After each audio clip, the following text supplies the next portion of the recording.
Welcome back to a brand new 2018. I'd like to take the opportunity to wish you all every possible success in your careers and your practices over the next 12 months. You may recall that last week I introduced you to Mary. That wasn't her real name, but Mary is the owner of a small animal practice here in the UK, and she was concerned that her practice size may not have been large enough to enable her to achieve the quality of life and income that she is hoping for in her career.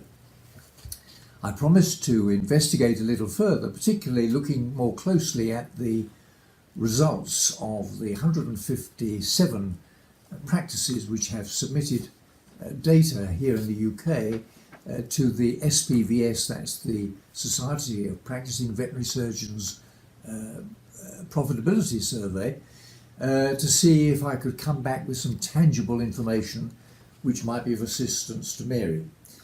In the meantime, a number of you have sent me emails and messages with some ideas and thoughts, all of which have been very good stuff, and I've passed on to Mary for her consideration.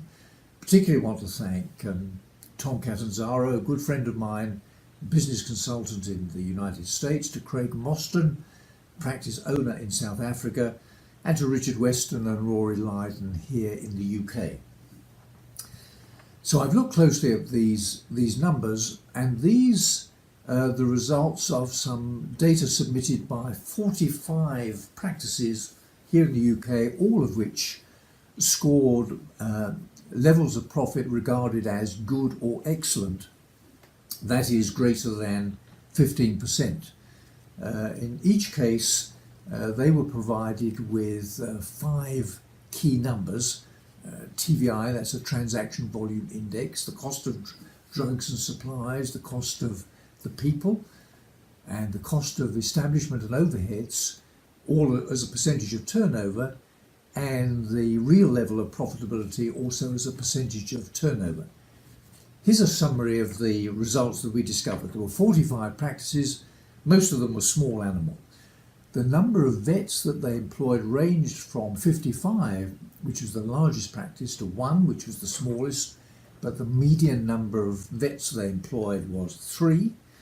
The revenue generated per vet, the median level was £257,000. The TVI, the median TVI level was 12.5. The cost of drugs and supplies, essentially the cost of goods sold, was 26.7% of turnover. The cost of all the people, that includes a notional salary for the practice owner or owners, represented 34.6% of turnover. The establishment and overhead costs were 19.5% of turnover, the median level.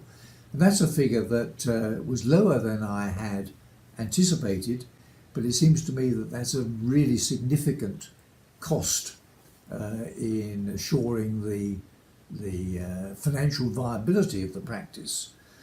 And Tom Catanzaro reminded me that in some studies that he carried out, inpatients in practices in the United States generated about 30% of the income, but incurred about 70% of the overhead costs, whereas outpatients generated about 70% of practice income and incurred about 30% of the overhead costs. So what are my top tips for Mary and for practice owners in her situation? What's the ideal size of practice? It's like asking a person, what is the ideal age to be? The ideal age to be is the age you are now. There is no other alternative. So the ideal practice size to be profitable is the size of the practice that you currently own. That it is important to develop some sort of a strategic plan over a 3 to 5 year period to understand what it is that you as an individual want to be doing in your practice over the next 3 to 5 years, that better management can help you control TVI, the cost of goods sold, the cost of all the people in your practice, and that the unknown bit from me and for other consultants is the cost of establishment and overheads. And it's important for you as a practice owner to make sure that the revenue that you will be able to generate over the next few years is going to ensure that the cost of the establishment and overheads in your practice is at a level which is at or below 20% of turnover. I wish you well. Look forward to seeing you again next time.